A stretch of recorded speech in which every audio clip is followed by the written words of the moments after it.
বা এই বিভিন্ন ধরনের ইউটেন্সিলসগুলা এটা শত শত বছরের পুরনো। এগুলা স্ক্যাটার্ড ওয়েতে বিভিন্ন জায়গায় ছড়ানো ছিটানো ছিল, বিভিন্ন লোকের কাছে ছিল।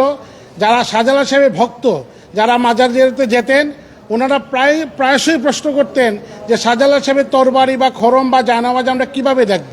কিন্তু ভেরি আনফর্চুনেটলি এটা অনেক দিন থেকে এটা কেউ কোনোভাবে বিক্ষিপ্তভাবে থাকার কারণে কেউ দেখতে পেতেন না।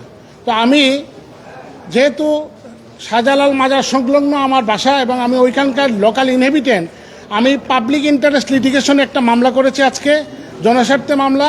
এবং সেই মামলাতে আমি পার্টিকুলারলি 1968 অ্যান্টিকুইটি অ্যাক্টে পরিষ্কার করে বলা আছে যে কোনগুলা আপনার গভর্নমেন্ট তার ইনভেন্টরি করে এগুলোকে কিভাবে প্রিজার্ভ করে রাখবে, এই মর্মে একটা প্রপার গাইডলাইন অ্যান্টিকুইটি অ্যাক্ট 1968 বলা আছে। তো আমি আজকে কোর্টে এটা উপস্থাপন করেছি।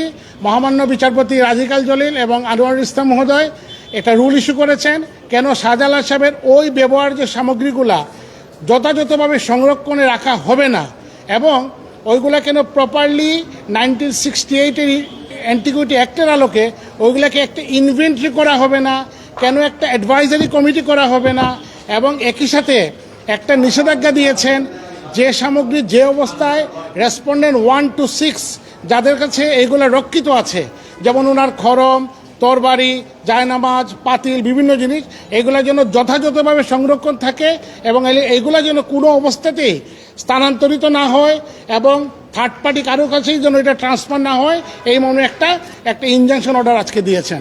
তো সিলেটবাসীর এবং যেহেতু শাহজালাল সাহেব এটা সার্বজনীন, উনি সবার জন্য, এবং সিলেটবাসীর জন্য এটা আজকে একটা সুখের খবর যে এতদিন পরে আমরা একটা পিআইএল একটা মামলা করে অর্ডারটা পেয়েছি। অন্ততপক্ষে যদি শাহজালাল সাহেবের মাজারে একটা সংরক্ষিত করে একটা মিউজিয়াম আকারে, ছোট্ট আকারে একটা মিউজিয়াম করে রাখা হয়, অথবা ওনার আমলের যে গজার মাছগুলো এগুলোও যদি একটু অ্যাকুরিয়াম আকারে রাখা হয়, তাহলে লোকজন যারা মাজার জিয়ারতে যাবেন তারা দেখতে পাবেন যে ওই জিনিসগুলা বা শাহজালাল সাহেবের তরবারিগুলা একটি ছুঁয়ে দেখতে পাবেন, খরমগুলা দেখতে পাবেন, পাতিলগুলা দেখতে পাবেন। তো এই মর্মে আজকে এই রুলটা ইস্যু হলো এবং একটা রেস্ট্রেইনিং অর্ডার ইস্যু হলো।